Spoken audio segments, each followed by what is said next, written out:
अस्सलाम वालेकुम, welcome to sports one. मैं हूं आसिफ खान और आप हमें देखते हैं रोज़ाना जो वर्ल्ड कप में इस वक्त चल रहा है ऑस्ट्रेलिया में, और आखिरी मरहले में तक पेनाल्टीमेट मरहला कहिए, क्योंकि सेमीफाइनल मरहले में दाखिल हुआ है और यहाँ से दो टीम्स खेलेंगी फाइनल। पहला सेमीफाइनल होगा जुमेरात को पाकिस्तान और दरमियान बमुकाबला न्यूजीलैंड वो मैच होगा, और दूसरा मुकाबला होगा इंग्लैंड और इंडिया के दरमियान। यहाँ से फाइनल खेलेंगी दो टीम्स मेलबर्न क्रिकेट स्टेडियम में, जो कि इतवार के दिन होगा। वहाँ से ये तय होगा कि कौन इस मरतबा T20 वर्ल्ड कप चैम्पियन बनेगा। मेरे साथ मेरे रेगुलर पैनलिस्ट हारून रशीद साहब बैठे हैं और बदीउज़्ज़मा साहब बैठे हैं।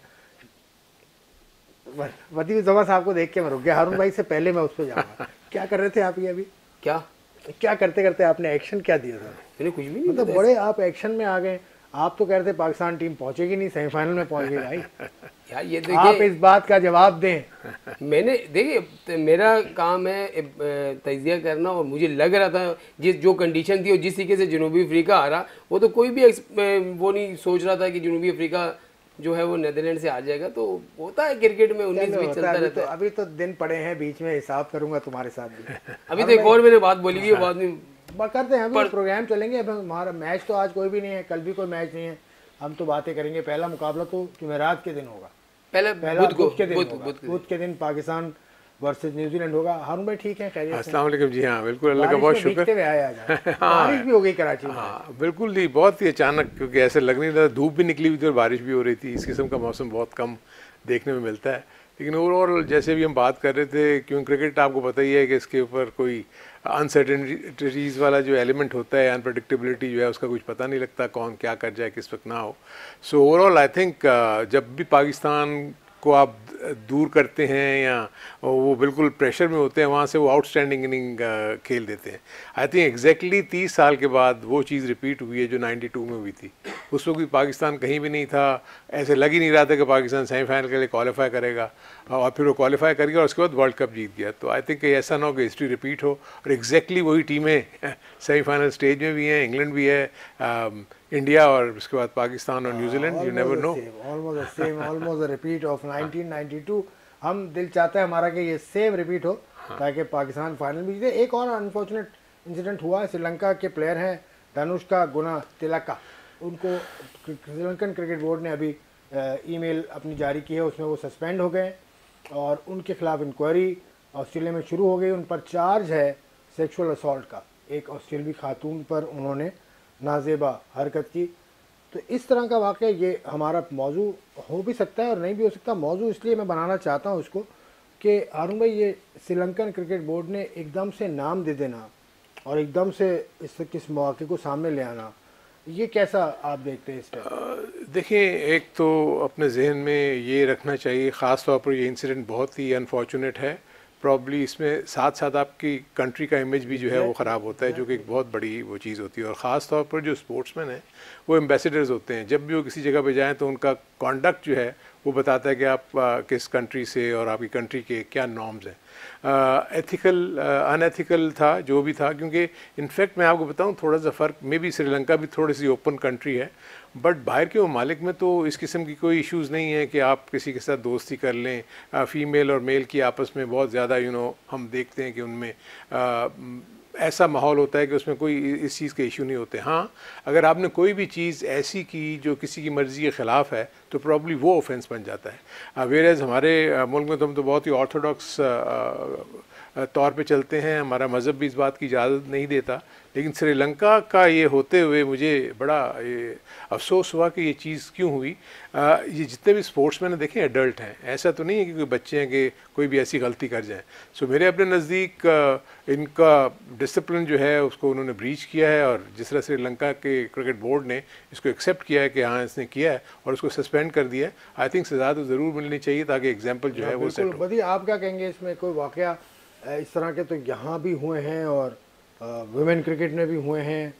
पाकिस्तान क्रिकेट बोर्ड का कंडक्ट से आप खुश हैं, और श्रीलंकन क्रिकेट बोर्ड के कंडक्ट पे आप क्या कहेंगे? देखिए, ऐसे वाक़यात माजी में अब अगर आप देखें तो पाकिस्तान के कुछ खिलाड़ी ऐसे हैं जिनके साथ हुए में, लेकिन हमारे यहाँ जो है ना उस चीज़ को सीरियस नहीं लिया था, बल्कि ज़ाती उस पर कह के ये उसका ज़ाती मसला है, वो ये कर रहा है। हालांकि सोशल मीडिया पे आपने देखा कितनी चीज़ें जो वायरल हुई, उसके 3 से 4 नाम ऐसे हैं, अब नाम लेना अच्छी बात नहीं है कि जो पाकिस्तान टीम के खिलाड़ी, तो इस तरह की चीज़ें मेरे ख्याल में नहीं होनी चाहिए। जब आप किसी दूसरे मुल्क में जाते हैं तो वही है कि आप एक सफ़ीर बन के जाते हैं, आप अपनी मुल्क का नाम वहाँ पर सरबुलंद करने के लिए जाते हैं। लेकिन ये सबसे बड़ी बात हुई टीम मैनेजमेंट और जितनी भी चीज़ें होती हैं वहाँ पर उनको कंट्रोल करना वहाँ के मैनेजर और उनकी जो सिक्योरिटी होती है, उनकी अपने साथ जो होती है, उनका काम होता है। अगर आप खिलाड़ियों को बिल्कुल ही डील दे देंगे, अगर वो इंजर्ड था, उन्होंने उसको साथ रखा हुआ था, तो हो सकता है कि वो उसको होटल से लाते ही ना हो साथ, ये भी हो सकता है। बहुत सारे जो स्क्वाड होते हैं उनको होटल से नहीं लाते,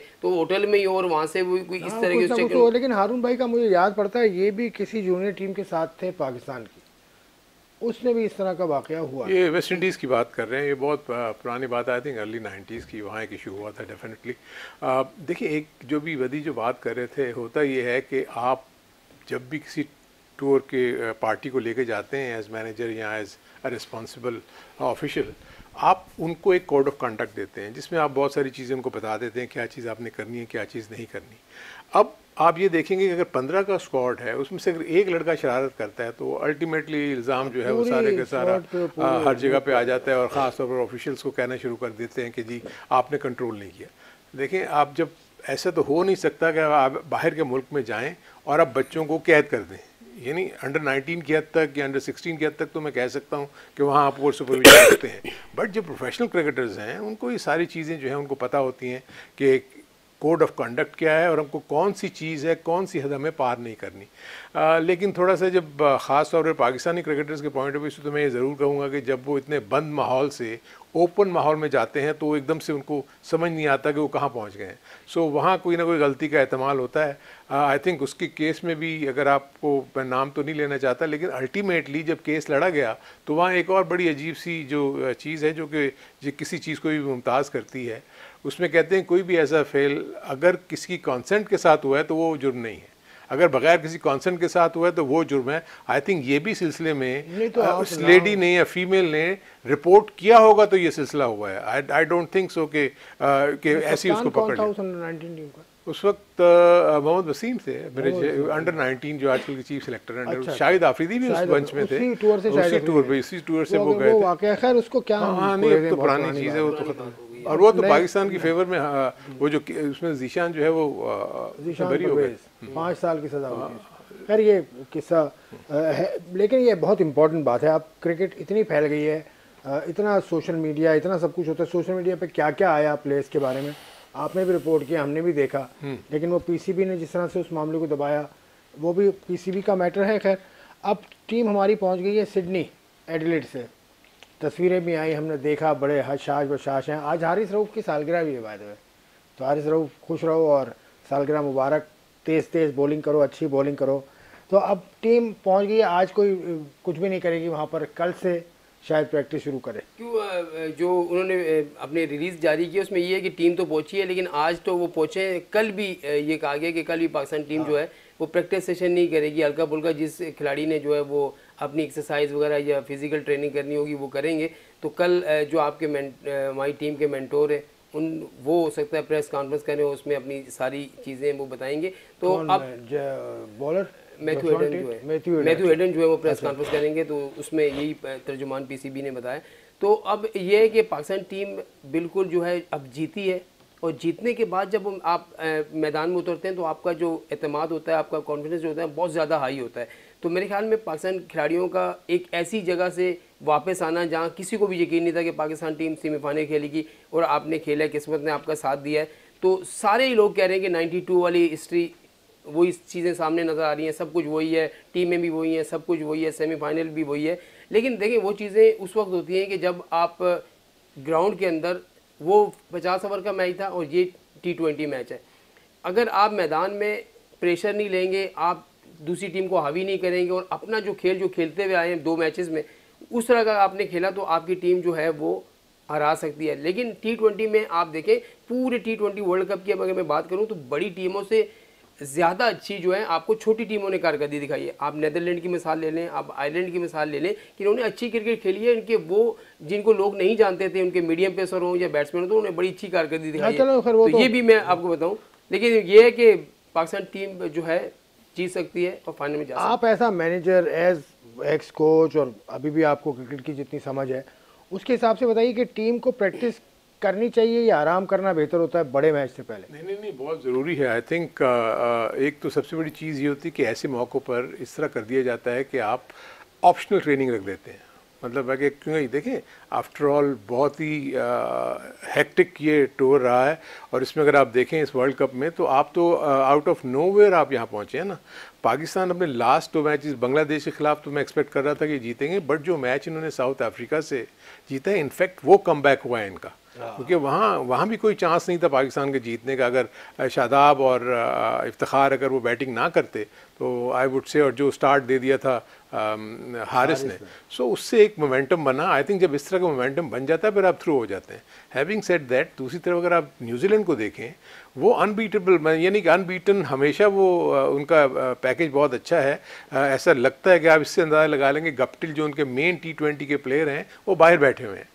विलियमसन आई थिंक वो बहुत अच्छी कप्तानी कर रहे हैं, सब कुछ भी है, लेकिन आप देखेंगे उनका प्रॉब्लम है अभी भी कि वो 1 डाउन जो है वो आके खेलते हैं और थोड़ी कंज्यूम करते हैं। हम करेंगे आज, हम बातें करेंगे पाकिस्तान की स्ट्रेंथ पर, न्यूजीलैंड की वीकनेसेस पर, पाकिस्तान की वीकनेसेस पर और उनके ओपोनेंट्स की स्ट्रेंथ पर। एक ब्रेक लेते हैं, ब्रेक के बाद हम आपको दोबारा मिलेंगे।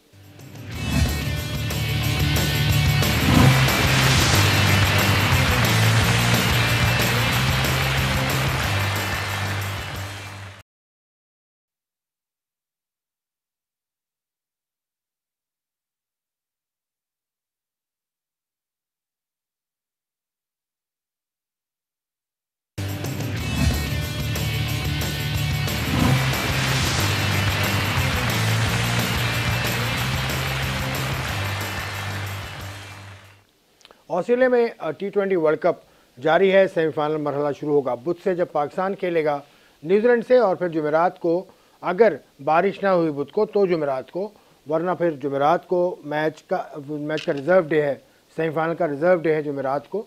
ये भी है, दोनों सेमीफाइनल का एक रिजर्व डे भी रखा गया है।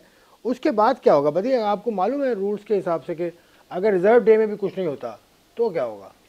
फिर ऐसा है कि एक दिन तो आईसीसी ने रखा है कि हम उसको अगर बुध को मैच नहीं होता तो जुमरात को होगा, और जुमरात को नहीं हो जुमरात को अगर नहीं होता तो फिर आपके जो पॉइंट्स हैं उनको भी देखा जाता है, और फिर जो आपकी जो लीग में जो ग्रुप स्टेज में आपने जो मैच खेले होंगे उसमें जो जीता होगा तो उसको देखा जाता है। लेकिन पाकिस्तान न्यूजीलैंड से नहीं खेला तो इसलिए अब पॉइंट्स पे आएगा, क्योंकि दूसरे ग्रुप से इसमें आई है। तो अब ये होगा कि आपका पॉइंट्स को देखेंगे, पॉइंट जिसके भी बेहतर हुए उसी को, मुझे ऐसा है कि जो रूल दिया गया है उसमें ये है कि सेमीफाइनल वो इसमें होता क्या है वैसे उमूमन, अगर आपके नहीं उमूमन एक्चुअली देखिए बहुत ज़्यादा ये रियलिटी वाली बात ही आप कर रहे हैं, क्योंकि मैं फोरकास्ट जो देख रहा था उसमें तो ऐसे नहीं है, लेकिन डेफिनेटली इसमें रूल्स बने होते हैं, नंबर ऑफ विन्स होती हैं, फिर उसके बाद आपका नेट रन रेट का भी कोई इशू उसमें आता है, और ओवर्स आपने हर ओवर में कितने कितने रन किए हुए हैं, ये बहुत सारी डिटेल में वो चीज़ें होती हैं। ऑब्वियसली जो लोग at the helm of the affairs होते हैं वो सारी इन कंडीशंस को पढ़ लेते हैं, प्लेइंग कंडीशंस को।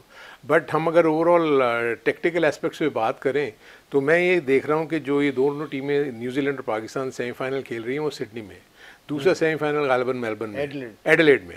सो दोनों की जो फाइनलिस्ट होंगी टीमें वो जाके मेलबर्न में खेलेंगी। So that will be an alien condition in that sense, क्योंकि आप मुख्तलिफ सर्फेसिस पे खेल के और आप जब मेलबर्न पहुंचेंगे तो इंटायरली इस पर कोई ध्यान नहीं देता, ये हमारे प्रोग्राम में होती है इस पे बात जी। तो इसलिए मैं सिर्फ इसलिए वो कहना चाह रहा था कि क्योंकि वहाँ लो बाउंसेस हैं, एडिलेड में भी आपने देखा होगा कि अगर 150-60 करते हैं तो हम मैच जीतते हैं। सिडनी में भी कुछ ऐसी सिचुएशन है, वेयर एज मेलबर्न में आप देखते हैं कि कल जब इंडिया भी अपना मैच खेली थी तो उसमें कम से कम 187 किया, वहाँ भी बाउंस है, वहाँ ड्रॉप इन पिच होती है बेसिकली, जिसमें से सिर्फ एक्स्ट्रा बाउंस होता है, मूवमेंट इतनी ज़्यादा नहीं होती। जहाँ तक आप न्यूजीलैंड के पॉइंट ऑफ व्यू से मैं आपसे थोड़ी सी बात कर रहा था कि जो पाकिस्तान का सबसे बड़ा जो प्लस पॉइंट है ना, जिससे दूसरी टीमें डरती हैं, वो उनकी स्किल्स नहीं है, वो डरती हैं कि अनप्रेडिक्टेबिलिटी जो है ना वो पाकिस्तान की, कि किसी वक्त आउट ऑफ नोवेयर ये आके कम बैक करते हैं, हमेशा से ऐसे। सो उससे वो बड़ा खौफ खाते हैं। अगर आपने एक वो क्लिप देखा हो जिसमें हर्षा भोगले ने एक इंटरव्यू दिया है जिसमें उसने कहा है कि मैं पिछले 10-15 सालों से मैं देख रहा हूँ कि जब भी आपने पाकिस्तान का कॉर्नर करने की कोशिश की है, वो बहुत स्ट्रांगली कम बैक किया है। सो ये एबिलिटी जो है ना, देखें फर्स्ट टाइम आप देखेंगे कि पहले अगर मैं आपको पिछले 1 साल लेके जाऊं तो जहां पर बाबर और रिजवान रन्स नहीं करते थे पाकिस्तान की टीम हार जाती थी। ये पहला मौका है कि पूरे वर्ल्ड कप में अभी तक इन दोनों की कोई सिग्निफिकेंट परफॉर्मेंसेस नहीं है एज ए बैटर। दूसरी तरफ आप देखेंगे पाकिस्तान मैचेस जीती है। सो ये एक अच्छा मतलब शगुन है इन दैट सेंस कि आप किसी एक के ऊपर डिपेंडेंट नहीं है, तो हर प्लेयर अपनी रिस्पॉन्सिबिलिटी ले रहा है, जहां उसको मौका मिलता है वहां वो कंट्रीब्यूट कर रहा है। दूसरा जो बहुत बड़ा फिनोमिनल इसमें जो अचीवमेंट है वो मैंने शादाब खान की प्रोग्रेस देखी है in terms of a leg spinner. देखिए बैटिंग वो शुरू में भी अच्छा करता था, सब कुछ था, लेकिन उसकी बॉलिंग कभी पाकिस्तान को विकेट्स नहीं लेती थी। अगर उसकी 2 विकेट्स बांग्लादेश की 2 बॉलों में निकाल दें तो यू नेवर नो बांग्लादेश 160-70 कर जाती। और हर जगह पे जहां भी आप लेकर आए हैं शादाब को, उसने स्ट्राइक किया है, उसने आउट किया है। तो T20 क्रिकेट में अगर आपके पास ऐसी बॉलिंग आमरी है जिसमें आप अगली टीम के प्लेयर्स को आउट कर सकते हैं तो प्रेशर उन पर आता चला जाता है। न्यूजीलैंड डिफरेंट टीम है क्योंकि उसके पास फिलिप्स एक बहुत ही आउटस्टैंडिंग बैट्समैन है, कॉनवॉय और हम देखेंगे।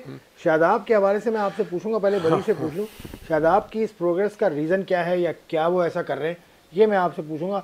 बदी से पूछ लेते हैं कि न्यूजीलैंड की टीम और पाकिस्तान की फास्ट बॉलिंग, न्यूजीलैंड के टॉप ऑर्डर और पाकिस्तान की फास्ट बॉलिंग, क्या लगता है कौन बेहतर है? देखिए अभी अगर पाकिस्तान की बॉलिंग की अगर बात करें तो शाहीन शाह अफरीदी जो पिछले मैच से रिदम में आए, उन हमने देखा कि 140 तक भी उन्होंने बॉल जो है वो किया है। फिर आरिस रऊफ बहुत अच्छी बॉलिंग कर रहा है, वसीम जूनियर बहुत अच्छी बॉल कर रहा है। लेकिन जहाँ तक देखा जाए उनके टॉप ऑर्डर और हमारे टॉप ऑर्डर में फ़र्क है। हमारे आरएस ने ज़रूर 31 रन एक मैच में किए, एक में 28 रन किए, लेकिन टॉप ऑर्डर बैटिंग की बात नहीं कर रहा, टॉप ऑर्डर फास्ट बॉलिंग की बात। लेकिन उनके टॉप ऑर्डर ऐसे हैं कि जैसे कॉनवे है वो अगर चल जाता है, दूसरा फिल एलन जो है वो तेज़ खेलता है। तो अगर स्टार्ट हैवी मैच सिडनी में अगर न्यूजीलैंड की पहली बैटिंग आती है और अपना स्टार्ट उसी तरीके से देते हैं जैसे उन्होंने ऑस्ट्रेलिया के खिलाफ दिया था, तो फिर पाकिस्तान टीम को रोकना, क्योंकि यहाँ पर शुरू में आपने रन्स कर लिए 6 ओवर में। नहीं तो रन्स को रोकेगा कैसे? पाकिस्तान को किस लेंथ पर बॉलिंग करनी है, देखिए कैसी बॉलिंग करनी है? मसला है शाहीन शाह अफरीदी एक की वजह से थोड़ा बहुत दूसरी टीमों के मुकाबले में पाकिस्तान का जो शाहीन शाह अफरीदी इसका प्रेशर है, चाहे वो कोई भी टीम हो उसको शुरू में संभल के खेलती है, ये नहीं कि वो एकदम उसको खेलेंगे। और दूसरा जो आरिस रऊफ बीच के ओवर में आएगा, आरिस रऊफ जो है वो बॉल जो है शुरू का ओवर तो करेगा, शुरू में नसीम शाही होगा। तो मेरे ख्याल में पाकिस्तान बॉलर्स को जो है उनको लाइन और लेंथ से गेंद खिलानी पड़ेगी। सिंधी में अगर आपने 6 ओवर में 50-60 रन शुरू में अगर दे दिए तो फिर आपको रन्स रोकना बड़ा मसला हो जाएगा, अगर आपके स्पिनर भी उस सूरत में ही चलते। तो टॉप ऑर्डर उनका बहुत अच्छा है, हमारी टॉप ऑर्डर जो बॉलिंग है वो भी बेहतर है, तो बेस्ट है बॉलिंग, टॉप ऑर्डर बॉलिंग तो बेस्ट है। अब स्पिनर पे इन्होंने कहा निसार आ जाएगा, स्पिनर पे शादाब के ऊपर जिम्मेदारी है। शादाब ने क्या ऐसा किया है कि वो इतना अच्छा बॉलर आपको लग रहा है? देखिए शादाब ने जो सबसे अच्छी चीज़ की है वो ये है कि उसने बॉल को एयर देनी शुरू की है। इससे पहले आप जब भी उठा के देखेंगे शादाब लो ट्रेजेक्ट्री में बॉल करते थे, ज़्यादा तेज़ लेग ब्रेक करने की कोशिश करते थे 91, 94, 95 की पेस पे। फिर अब मैं देख रहा हूँ कि वो 85, 87 पे जो लूप देते हैं उससे गेंद ये हो रहा है कि बाउंस के साथ टर्न भी हो रहा है, जिसकी वजह से मुश्किल हो रही है। फ्लिपर पे बड़ा अच्छा कंट्रोल आया हुआ है और मैंने बहुत कम उसको शॉर्ट बॉल्स करते हुए देखा है इस पूरे टूर्नामेंट में, जो कि बहुत बड़ी चीज़ है। तो ऑब्वियसली देखें जब आप प्रोफेशनल प्लेयर बनते हैं, आपके ऊपर अगर रिस्पॉन्सिबिलिटी आती है तो आप फिर अपने ऊपर बहुत वर्क करते हैं, अपने कोचेस के साथ मिल के सारी चीज़ें जो हैं वो प्लान होती हैं, आप वो करते हैं। अब आप जब ये इसकी न्यूजीलैंड की बैटिंग की बात कर रहे हैं ना, देखें इस वक्त तो पाकिस्तान की जो टीम मैनेजमेंट है उनके सामने सब की प्रोफाइल पड़ी हुई होगी, उनके एरियाज़ पड़े हुए होंगे कहाँ पर उन्होंने रन्स किए कहाँ नहीं किए हैं। फिन एलन हो गया, कॉनवे हो गया, ये सारे वो प्लेयर्स हैं जिनको प्रॉपर स्ट्रेटजी के साथ जाएंगे। अगर तो वो शुरू करते हैं फास्ट बॉलिंग के साथ, अगर उस पर वो कामयाब हो जाता है, क्योंकि जब आप चांस लेते हैं तो आप ये भी इम्कान होता है इस बात का कि आप कोई हवा में ऐसी बॉल खेल दें या कोई गेंद अच्छी पड़ जाए, आप उस पर आउट भी हो सकते हैं, क्योंकि जैसे वो कहते हैं ना आपका इरादा, इंटेंट इरादे के साथ नीयत भी है। सो वो इंटेंट जो है आपकी है कि आपने फर्स्ट 6 ओवर में 60-70 रन करने हैं, तो आप तो बॉलिंग के ऊपर चार्ज करेंगे। दूसरी तरफ पाकिस्तान के पास ये सहूलत है कि उनके पास एक ऑफ स्पिनर भी है, उनके पास एक लेफ्ट आर्म स्पिनर भी है और उनके पास एक राइट आर्म लेग स्पिनर भी है। तो अगर कहीं फास्ट बॉलर्स अगर नहीं अच्छा कर रहे फर्स्ट 2 और 3 ओवर्स में, आपके पावर प्ले में स्पिनर भी आके ऑपरेट कर सकते हैं। आप इफ्तिखार को कह रहे हैं? इफ्तिखार भी, यस एग्जैक्टली। कप्तान का कहाँ है एतमाद? No it's not that. ये देखिए ज़रूरी नहीं होता कप्तान कि हर बॉलर को बॉलिंग दे, सिचुएशन के मुताबिक। अगर आप देख रहे हैं कि अगर गेंद नीची रह रही है या जिस तरह वो बॉल करते हैं उसका गेंद आम बॉल ज़्यादा होता है बजाय इसके कि स्पिन, सो वो LBW के चांसेस हैं, कोई उसको स्पिन समझ के खेलते हुए बैट और बैट के दरमियान गैप ला सकता है, बोल्ड हो सकता है। मैं आपको बता रहा हूँ कि ऑप्शंस पाकिस्तान के पास बॉलिंग में हर तरह के हैं, फास्ट बॉलिंग भी है और हर किस्म की स्पिन अटैक भी है। तो पिच डेफिनेटली मैं फील करता हूं कि वो सिडनी की अच्छी होनी चाहिए, बैटिंग को थोड़ी मदद मिलनी चाहिए, लेकिन हमने देखा है कि सिडनी में स्पिनर्स आपको काफ़ी हेल्प कर रहे हैं in terms of getting wickets. Arun भाई ने एक बात देखें, ये तो अरुण भाई ने बात की ना, अगर आप फास्ट बॉलिंग को देखें, इधर से आप शाहीन शाह अफरीदी को देखें, उधर से बोल्ट को देखें, ठीक है। इधर से आप अगर आरिस राव को देते हैं, वहाँ से फर्गूसन उनका जो है उसी स्पीड का बॉलर है। फिर यहाँ से अगर आप नसीम शाह को देखते हैं तो वहाँ उनका जो है सऊदी है, सऊदी तजर्बाकार भी है, वो बहुत सही है। उसके अलावा आप उनके पास एक नीशम की सूरत में भी जो है बीच में बॉलर है, 2 स्पिनर उनके पास बहुत अच्छे हैं। बॉलिंग का अगर मवाजना करें तो मेरे ख्याल में पाकिस्तान और न्यूजीलैंड की बॉलिंग में 19-20 का ही फर्क आपको नजर आएगा। ज्यादा 20 कौन है? मैं 20 हम पाकिस्तान को कह सकते हैं, 19 हम न्यूजीलैंड को कह सकते हैं। यार डेफिनेट हो ना, पाकिस्तान 20 पाकिस्तान है, 19 न्यूजीलैंड। मैं आपसे ये कहने में क्या जाता है, बॉलिंग में आप मैं बता रहा हूँ, बॉलिंग में असल मसला जो है पाकिस्तान की बैटिंग और उनकी बैटिंग का है। हमारी बैटिंग के दोनों जो ओपनर हैं हमारे वो नहीं चल रहे, उनके दोनों अच्छा कर रहे हैं, उनके दोनों के ओपनर जो है रन्स कर रहे हैं। तो यहाँ पर ये इम्तिहान ये होगा कि आपके जो टॉप 4 या 5 बैट्समैन हैं, अगर वो आपके 110-120 रन कर लेते हैं 15 ओवर में, तो फिर आप 170-80 तक अगर आपकी पहली बैटिंग है तो आप जा सकते हैं। और 170-75 रन सिंधी के मैदान में पाकिस्तान टीम की बॉलिंग ऐसी है कि वो न्यूजीलैंड के बैट्समैनों को फंसा सकती है। कितना स्कोर आप समझते हैं कि ठीक होगा सिडनी? देखिए जी, ये मैच किस टाइम हो रहा है इतनी देर में? ये देख लो कि 1 बजे का टाइम है, 1 बजे वहाँ का टाइम, सिडनी 1 बजे हमारा टाइम है, तो वहाँ के तकरीबन 7 बजे ये डे नाइट गेम ही होगा। देखिए मसला ये है कि इस वक्त पार स्कोर थ्रू आउट वर्ल्ड कप में और ऑस्ट्रेलिया में आप देख लें तो 170 और 185 के दरमियान है। तो जो टीम भी 170-185 के दरमियान करेगी वो डिफेंडेबल है, आप उसको अगर अच्छी बॉलिंग और फील्डिंग करके आप अगर उसको जीत सकते हैं। दूसरी तरफ अगर आप देखें कि अभी फिन एलन जो है उनको ठीक है क्विक फायर वो रन्स तो करते हैं, लेकिन आउट भी हो रहे हैं। ले लें ब्रेक लेना है, बिल्कुल ले लें। तो मैं आपके पास वापस आता हूँ आफ्टर दिस ब्रेक।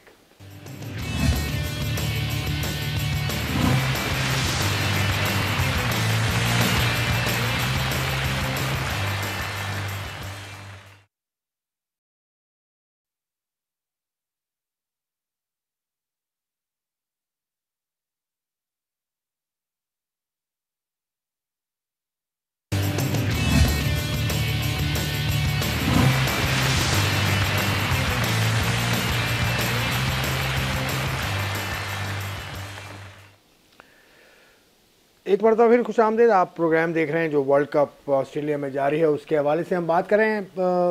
आप कुछ कह रहे थे, आपको मैंने बीच में काट दिया था।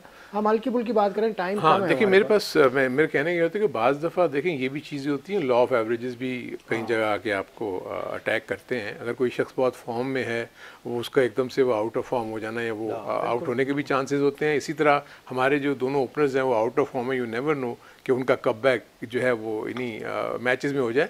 सो overall I think it is going to be a good contest. I would say कि दोनों टीमें बैलेंस्ड हैं। टॉस जीत के मुझे तो यही फील हो रहा है कि हर कोई अहमियत वर्ल्ड कप में नजर नहीं, पहले बैटिंग करने वाले के पास थोड़ा सा एडवांटेज हो जाता है कि अगर वो अच्छे रन्स कर दे तो बॉलिंग उनकी डिफेंड कर लेती है।